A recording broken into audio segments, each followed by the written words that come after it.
Soil as a resource. Soil जो मट्टी है वो रिसोर्स क्यों है, इससे पहले हम जरा देखते हैं लैंड और सॉयल। लैंड मीन्स एक जमीन का टुकड़ा कह लें। एंड और ये when we talk about soil, जब हम मट्टी के बारे में बात करते हैं तो कहीं ना कहीं हम उस मट्टी के कैरेक्टरिस्टिक्स के बारे में बात करते हैं। देखते हैं सॉइल क्या है। ये एक बड़ा ही महत्वपूर्ण रिसोर्स है। क्यों है? बिकॉज ऑफ इट्स फर्टिलिटी, साथ ही साथ वो कई लिविंग ऑर्गेनिज्म का घर होता है, और उसी के साथ इस सॉइल में क्या मिलता है या क्या मिला हुआ होता है, organic and inorganic materials. Means जीवित या निर्जीव जो मटेरियल्स होते हैं वो इसमें मिश्रित मिलते हैं, मिले हुए मिलते हैं। अब देखते हैं classifications of soil. Mainly 6 types के सॉइल होते हैं। सबसे पहले alluvial soil.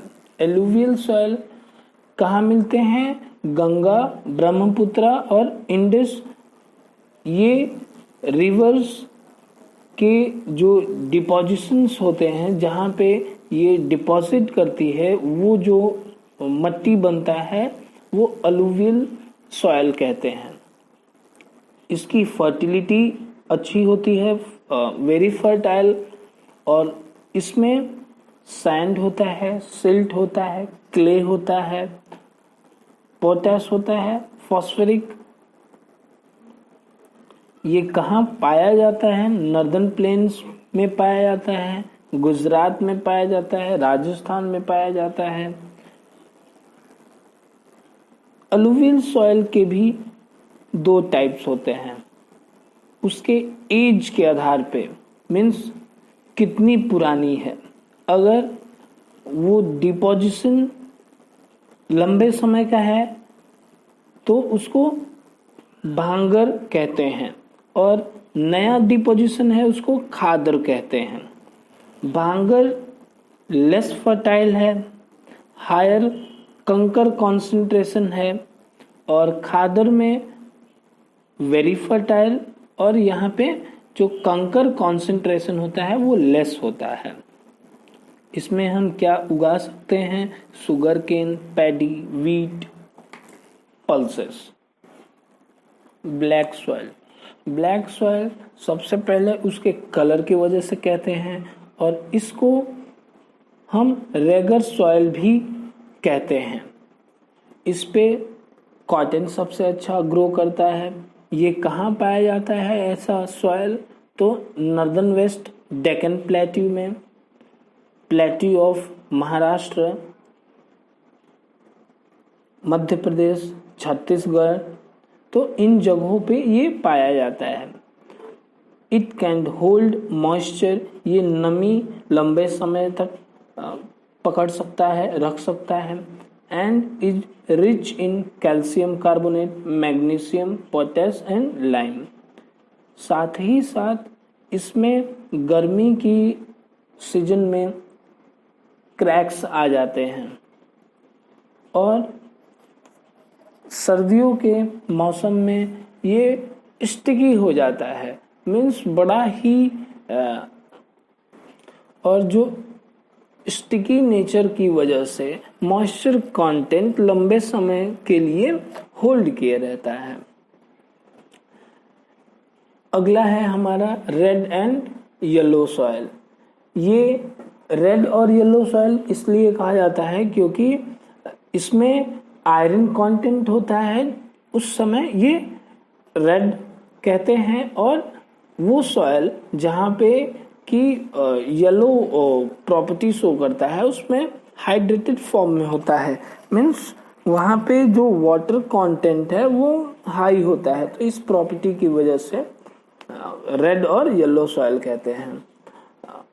Develop a crystalline igneous rock, तो क्रिस्टलिन इग्नियस रॉक्स से ये बना होता है, और ये लो रेनफॉल एरिया में ये सॉइल पाए जाते हैं। ओडिशा, चंडीगढ़ जैसे राज्यों में ये ऐसी मिट्टी हमें देखने को मिलती है। साथ ही साथ northern and eastern part of Deccan plateau. और इसमें हम क्या ग्रो कर सकते हैं, तो वो क्रॉप्स हैं sugar cane, wheat, rice, potato. ऐसे क्रॉप्स हम रेड एंड येलो सॉइल में ग्रो कर सकते हैं। लेटराइट सॉइल वो सॉइल है जहाँ पे कि अधिक रेनफॉल और साथ ही साथ जहाँ पे हाई टेम्परेचर होता है, वहाँ वैसे एरिया में हमें ये सॉइल देखने को मिलता है। उसी के साथ less fertile as microorganism are killed in high temperature. और ये इसकी फर्टिलिटी कम होती है क्योंकि उसमें जो छोटे छोटे जीव होते हैं, माइक्रो ऑर्गेनिज्म होते हैं, वो हाई टेम्परेचर के वजह से वो नहीं जीवित रह पाते हैं। And does not contain humus, very less humus content. और इसमें ह्यूमस कंटेंट नहीं होता है, मीन्स ऑर्गेनिज्म नहीं इसमें होते हैं, माइक्रो ऑर्गेनिज्म। ये Kerala, Karnataka, Tamil Nadu, hilly areas of Odisha and Assam ऐसे राज्यों में ये मिट्टी पाई जाती है। और इसमें हम टी, कॉफ़ी, कैश्यू नट्स जैसे क्रॉप्स हम ग्रो कर सकते हैं। अगला है हमारा arid soil. Arid soil is found in area with scanty rainfall. तो जहाँ पे कि कहले ना के बराबर रेनफॉल होती है, वैसे जगहों में एरिड सॉइल पाया जाता है। बालुई जमीन कह सकते हैं। And Sandy in texture and सेलाइन in nature. और अपनी हाई टेम्परेचर की वजह से इसमें मॉइस्चर कंटेंट और ह्यूमस नहीं पाया जाता है। ये हमें वेस्टर्न राजस्थान जैसे राज्य में देखने को मिलता है। इसी के साथ as we go deep into soil, calcium content increases. और जैसे ही हम डेप्थ में जाते हैं ऐसे सॉइल के, तो कैल्शियम कंटेंट हमें मिलता है। Forest soil. फॉरेस्ट सॉइल कहाँ हमें देखने को मिलता है, माउंटेन रीजन में और हिली एरियाज में।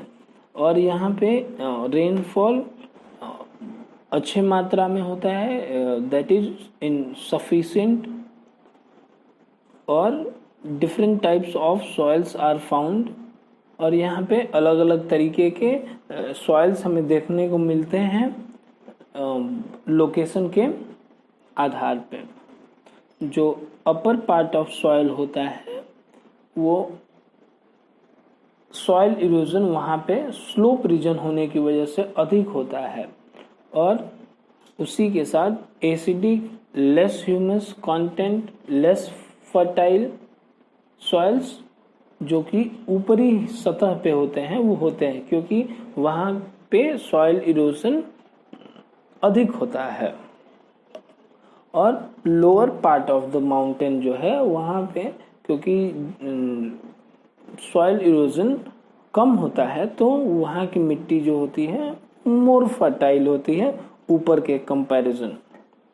अब हमारा अगला टॉपिक है सॉइल इरोजन। अब हम कैसे डिफाइन करेंगे कि सॉइल इरोजन है क्या।